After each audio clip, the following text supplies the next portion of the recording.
This content is not intended to be a substitute for professional advice, diagnosis, or treatment. Always seek the advice of your physician or other qualified health provider with any questions you may have regarding a health condition. Hi guys, Dr. Sims here, and today we're going to talk about an extremely controversial topic. Books have been written about it. Movies have been made about it. Country songs have been sung about it. What are we talking about? Ice versus heat. Okay, so maybe it's not that dramatic, but if you do an online search to try and figure out which you should use, ice or heat, you're going to find a lot of different opinions. So what's the right answer? Is there a right answer? Today we're going to tackle this topic and try to give you a little bit of clarity. When a patient asks me which they should use, first I ask what are their goals and what are they trying to accomplish. I think it's important to understand what the body is doing when it gets injured. Let's say you sprain your ankle, for example. Yes, there's definitely going to be pain, and that's your body way telling you it doesn't like what you just did.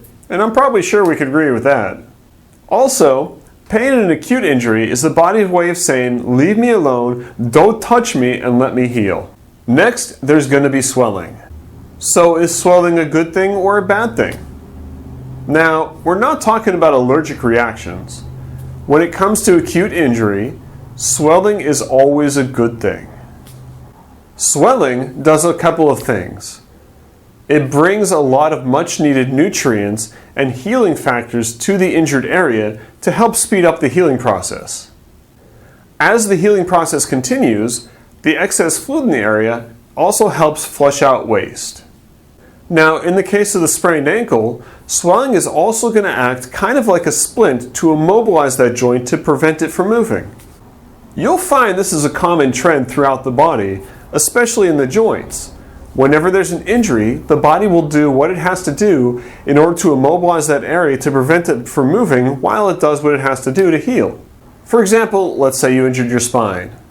Yes, there will be some swelling, but the big immobilizer that the body has around the spine are the muscles.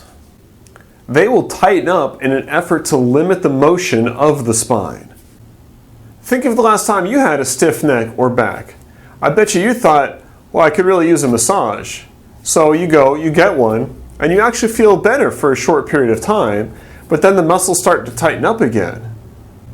That's because the area or the joints in the spine are injured, and the body's trying to protect that area to stop it from moving while it does its healing. So now let's look at what ice and heat do.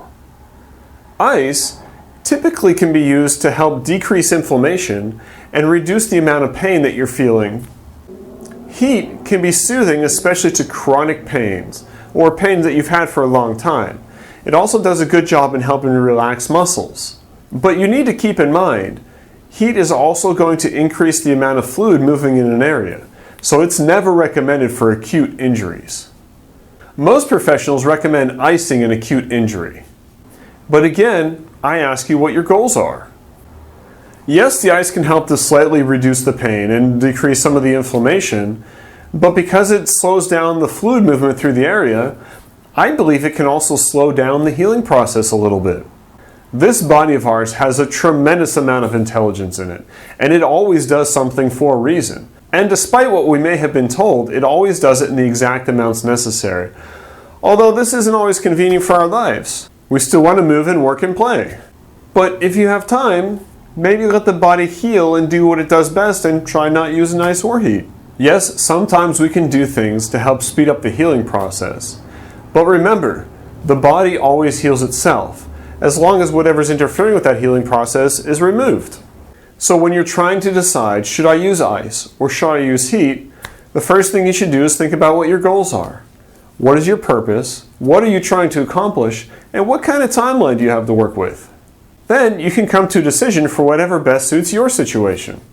If you've gotten any value out of this, hit the like button and maybe share it. Drop a comment in the comment section for things that you would like to hear in future videos. Thanks and have a great day.